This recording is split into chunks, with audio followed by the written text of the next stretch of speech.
जय श्री श्याम, हारे के सहारे की जय हो, शीश के दाने की जय हो, लख दातार की जय हो। दोस्तों, उम्मीद करती हूँ श्याम बाबा के आशीर्वाद से, श्याम बाबा की कृपा से आप सब बिल्कुल अच्छे होंगे, ठीक होंगे और श्याम बाबा की कृपा सदैव अपने भक्तों पर ऐसे ही बरसती रहे। बाबा श्याम हमेशा अपने भक्तों का ऐसे ही कल्याण करते रहें। दोस्तों, कुछ लोगों का सवाल होता है, कुछ लोग मुझसे पूछते भी हैं कि हमारे घर में श्याम बाबा की प्रतिमा है, हम श्याम बाबा की पूजा घर में कैसे करें।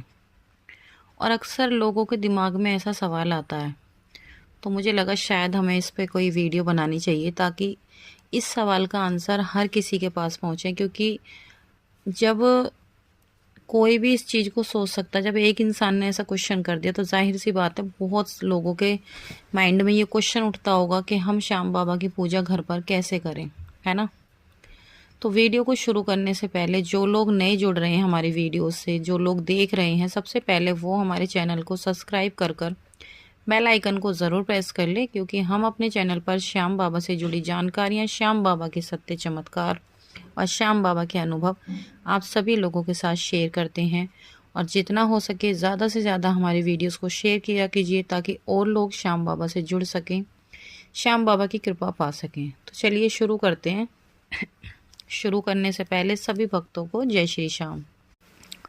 तो दोस्तों देखो, सबसे पहले तो मैं आपको एक चीज़ ये बताना चाहती हूँ कि देखो, श्याम बाबा कभी भी किसी से ये नहीं कहते, श्याम बाबा हो या फिर कोई भी देवी देवता हो, वो कभी ये नहीं कहते कि भाई तुम हमारी पूजा में अलग अलग तरह के पकवान लाओ, अलग अलग तरह के हमें भोग लगाओ, हमारे लिए ये करो वो करो। कोई भी भगवान हो, आप चाहे किसी को भी मानते हो, श्याम बाबा को मानो, चाहे किसी भी देवी को मानो, किसी को भी मानो, सबसे पहली बात तो ये कि कोई भी भगवान कभी ये नहीं कहते कि हमारे लिए ये करो या वो करो। क्योंकि भगवान हमेशा भाव के भूखे होते हैं। भगवान को हमसे कुछ नहीं चाहिए, क्योंकि हम वैसे भी भगवान को हम कुछ दे ही नहीं सकते, है ना। हम बाबा को, भगवान को कुछ नहीं दे सकते, वो ही हमें उल्टा देते हैं। उसमें से बस हम अपना थोड़ा सा समर्पण भाव दिखाते हैं, जो हम भगवान को, बाबा को अर्पण कर देते हैं, ठीक है। अब ये चीज़ बिल्कुल भी अपने दिमाग में मत लाना। मैंने कह दिया कि भगवान ये नहीं कहते कि भाई हमारे लिए ये मत करो वो मत करो, तो अब आप पूजा ही ना करें, पूजा ही करनी छोड़ दें। क्योंकि है ना, मैंने एक वीडियो डाला था कि ये जो मेरा एक वीडियो है, मांस मछली खाने वाले बाबा की पूजा करें या ना करें, उस पर काफ़ी लोगों को कुछ नेगेटिव कमेंट भी आए हैं। कुछ लोग अपने दिमाग में है ना गलत बात बिठा लेते हैं।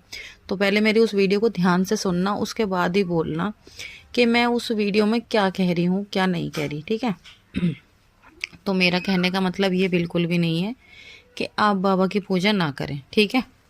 सबसे पहली बात तो, भगवान कभी किसी भक्त से कहते नहीं कि हमारे लिए ये करो, हमारे लिए वो करो। हाँ, अब एक चीज़ ये आती है कि अब बात आती है कि फिर भी हम जैसे अपने घर में बाबा की पूजा करें तो कैसे करें। सबसे पहली चीज़ तो, जैसे आप पूजा करते हो, जैसे आपके घर में और भी देवी देवता हैं, आप उनकी पूजा करते हो, उसी तरह से आप नॉर्मली श्याम बाबा की पूजा कर सकते हो। कोई दिक्कत वाली बात नहीं है। आपको जैसा अच्छा लगे, जैसा आप पे बने, वैसे ही आप बाबा श्याम की पूजा कर सकते हो।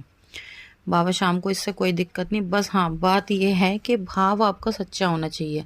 सच्चे मन से, सच्चे दिल से, पूरे समर्पण भाव के साथ बाबा की पूजा करें, पूरे दिल से बाबा की पूजा करें। ऐसा नहीं कि दिखावे के लिए पूजा कर रहे हैं आप, ठीक है। आपके पास जो भी अवेलेबल है उस चीज़ का आप बाबा को भोग लगा सकते हैं। बस सच्चे दिल से, सच्चे श्रद्धा भाव से बाबा श्याम की आप पूजा करें। तो आप इसी तरीके से नॉर्मली श्याम बाबा के घर में डेली पूजा कर सकते हैं, ठीक है। अब बात आ जाती है भाई, जो लोग चाहते हैं कि नहीं भाई हमें तो पूरा विधि विधान से, पूरा सही तरीके से बाबा की पूजा करनी है ना। तो अब उनके लिए है कि अगर आप चाहते हो कि आप पूरे विधि विधान से बाबा की पूजा करें, तो उनके लिए मैं बता देती हूँ। आपके घर में मंदिर में श्याम बाबा की प्रतिमा है, सबसे पहले आपको करना क्या है, सुबह नहा धोकर स्वच्छ कपड़े पहनकर स्वच्छ हो जाना है। अपने मंदिर की अच्छे से साफ़ सफाई कर लेनी है, ठीक है। उसके बाद श्याम बाबा के आगे देसी घी का, गाय के शुद्ध देसी घी का आपको दिया जलाना है, ठीक है। सबसे पहले तो आपको करना क्या होगा, अच्छे से मंदिर की जब साफ़ सफाई कर लें तो बाबा को गाय के शुद्ध देसी घी का दिया जलाना है बाबा के सामने। बाबा को धूप दीप दिखानी है। फिर बाबा को कच्चे दूध का भोग लगाना है और गाय के दूध से बनी मिठाइयों का आपको बाबा को भोग लगाना है। जैसे पेड़े हो गए या चूरमा हो गया, बाबा को चूरमा बहुत ज़्यादा पसंद है, तो आप दूध का, पेड़े का, चूरमे का बाबा शाम को भोग लगा सकते हैं। खीर का भोग लगा सकते हैं। दूध से बनी चीज़ें शाम बाबा को बहुत ज़्यादा पसंद है, तो आप इस तरीके से शाम बाबा को भोग लगा सकते हैं। जब आप भोग वगैरह बाबा को लगा दें, उसके बाद बाबा की आपको आरती करनी है। आरती करने के बाद आपको शाम चालीसा पढ़नी है। अगर आपके पास फ़ोन हो तो आप फ़ोन में चला लें, याद हो तो बहुत ही बढ़िया बात है, और नहीं तो बुक वगैरह भी आजकल तो मार्केट में अवेलेबल है, आप वहाँ से मार्केट से जाकर बुक ले आइए और आप उसमें से शाम चालीसा पढ़िए। डेली एक शाम चालीसा का आपको पाठ करना है, ठीक है। कम से कम आपको ये पाठ, अगर आपकी कोई भी मनोकामना है, अगर आप चाहते हो कि आपकी मनोकामना जल्द से जल्द पूरी हो जाए, तो कम से कम आपको 21 दिन तो ज़रूर करना है, ठीक है। वरना अगर जैसे आप डेली नॉर्मल जो पूजा करते हो उनके लिए तो मैं बता दूं कि डेली आप शाम चालीसा का एक पाठ करें, शाम स्तुति करें और शाम बाबा की आरती करें, ठीक है। इस तरीके से आपको शाम बाबा की पूजा अर्चना घर में रोज़ करनी है। इसमें कोई दिक्कत नहीं है। अगर आपके पास सब चीज़ अवेलेबल है, आप चाहते हो कि हाँ भाई हमारे पास तो सब कुछ है, हम पूरे विधि विधान के साथ श्याम बाबा की पूजा करें, तो आप इस तरह से श्याम बाबा की पूजा कर सकते हैं। बाबा शाम की जोत जलाएं, ठीक है। श्याम बाबा को गुलाब के फूलों को माला चढ़ाएं, माला पहनाएं बाबा को, गुलाब का इत्र लगाएं बाबा को। गुलाब के फूल बाबा शाम को बहुत ज़्यादा पसंद है।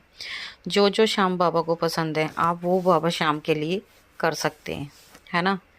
और भाई जो लोग नहीं कर पाते उनके लिए मैंने पहले बता ही दिया है कि आप बस प्यार से बाबा के आगे एक धूप भी जला दोगे ना, सच्चे दिल से आप बाबा के आगे एक धूप भी जला दोगे और कह दोगे कि बाबा मेरे पास जो है, जैसा है उसे स्वीकारो, मैं जैसी भी हूँ, जिस हाल में हूँ आपके सामने हूँ, जैसा मेरे पे पूजा पाठ हो रही है, जैसा मेरे को आता है मैंने करा, बाबा इस मेरी पूजा को स्वीकारो। मैं नादान हूँ, मैं कुछ नहीं जानती, जैसी भी हूँ मैं आपकी बेटी हूँ, कोई मेल हो तो बेटा हूँ, या फिर आपने बाबा से जो भी रिश्ता बनाया, ठीक है, उस रिश्ते को बाबा से आप ये सारी बात अपने दिल की बाबा से कह दो। हालांकि बाबा को सब कुछ पता है, पर फिर भी अपने मन के लिए बाबा को हमें बताना ज़रूरी होता है कि बाबा हमारी ऐसी स्थिति है, हम इस तरह से आपकी पूजा कर रहे हैं, कृपा करके हमारी पूजा को स्वीकारें, हमारी गलती सलती को क्षमा करें बाबा, अपनी गलतियां माने बाबा से। बाबा की पूजा अर्चना करने के बाद बाबा के आगे हाथ जोड़ के अपनी गलतियों की क्षमा याचना बाबा शाम से ज़रूर मांगे। बाबा आपको आपकी पूजा को ज़रूर स्वीकारेंगे। बस इसी तरीके से आप श्याम बाबा की पूजा कर सकते हैं। ज़्यादा टेंशन लेने की कोई ज़रूरत नहीं है। श्याम बाबा हारे के सहारे हैं। बाबा श्याम पर पूरा विश्वास बना के रखें। अपने दिमाग में कोई इधर उधर के वहम बिल्कुल भी ना पालें कि हमने ये नहीं किया बाबा रुष्ट हो जाएंगे, हमने वो नहीं किया। आपका दिल और सच्चा भाव देखते हैं बाबा, बाबा को और कुछ नहीं चाहिए। बस आज की ये जानकारी यहीं पर समाप्त होती है। आपको ये जानकारी कैसी लगी? अगर पसंद आई हो तो वीडियो को लाइक करें, शेयर करें और ज़्यादा से ज़्यादा कमेंट करें, और कमेंट बॉक्स में जय श्री श्याम लिखना बिल्कुल भी ना भूलें। तो चलिए मिलते हैं कल एक और नई वीडियो के साथ। जब तक के लिए सभी भक्तों को जय श्री श्याम।